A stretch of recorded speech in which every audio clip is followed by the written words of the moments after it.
Depuis quelques années, le prix de la noix brute est en train de grimper. Et le prix de l'amande ne bouge pas.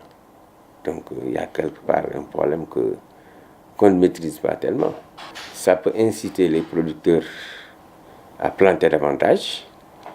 C'est sûr que cette année, on assistera donc à la destruction de beaucoup de manguiers et d'agrumes, et pour mettre à la place des anacardiers.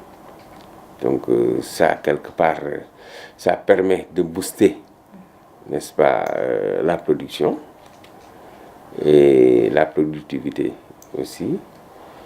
Et ça permet aussi donc de relever le revenu du producteur.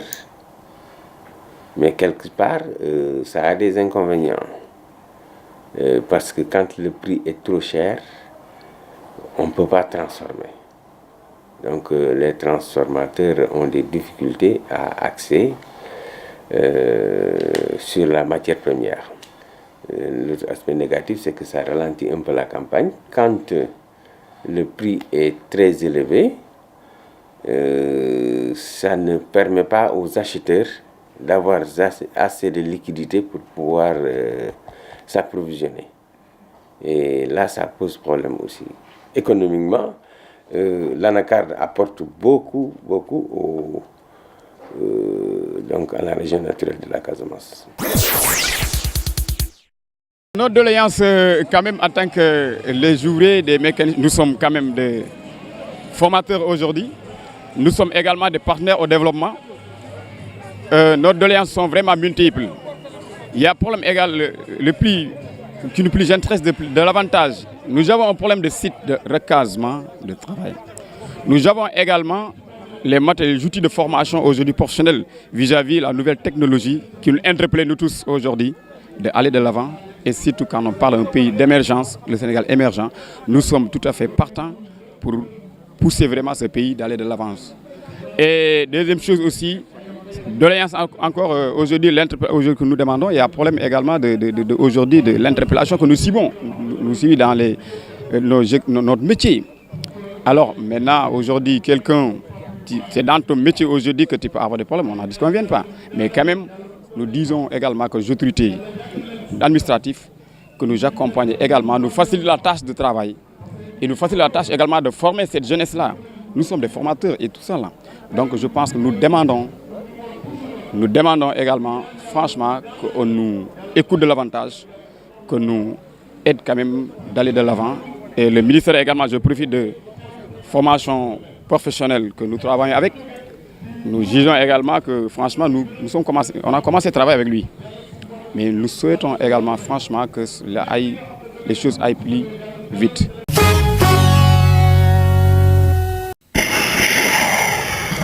Le bouclier de défense antimissile américain THAAD est désormais opérationnel en Corée du Sud. Le système a la capacité d'intercepter des missiles dans l'éventualité d'une attaque nord-coréenne.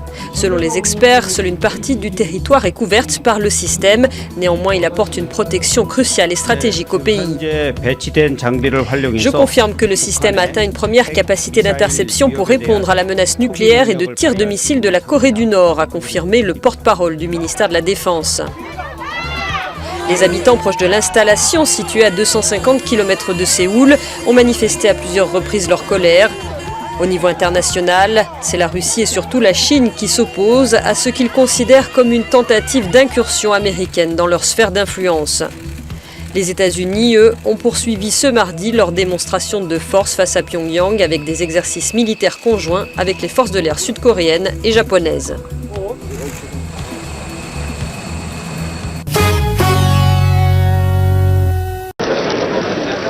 Au terme de discussions nocturnes, un accord technique préliminaire a été conclu entre la Grèce et ses créanciers internationaux. Le ministre grec des Finances s'est dit certain que cet accord allait permettre au pays d'ouvrir la voie à des négociations sur un allègement de la dette. En attendant, le pays a besoin d'une nouvelle tranche de crédit pour rembourser 7 milliards d'euros en juillet. Sous la pression de ses créanciers, Union européenne, Banque centrale européenne et FMI, le pays avait accepté le mois dernier de diminuer les pensions de retraite et d'augmenter les taxes. Des milliers de personnes ont manifesté lundi contre ces nouvelles coupes budgétaires que le Parlement doit encore approuver. Une grève générale est prévue le 17 mai. De leur côté, les ministres des Finances de la zone euro doivent approuver l'accord le 22 mai prochain.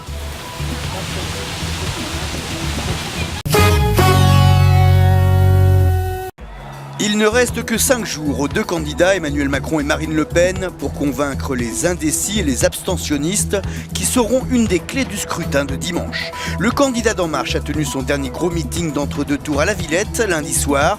Il a notamment accentué ses attaques contre Marine Le Pen, dénonçant son projet. Pour lui, le FN, c'est l'anti-France.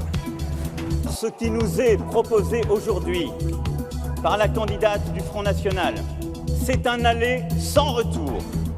À la minute où nous aurons quitté l'Union européenne, quitté l'euro, dévalué la monnaie, fermé les frontières, abandonné les alliances, ruiné le crédit du pays, nous n'en sortirons pas indemnes.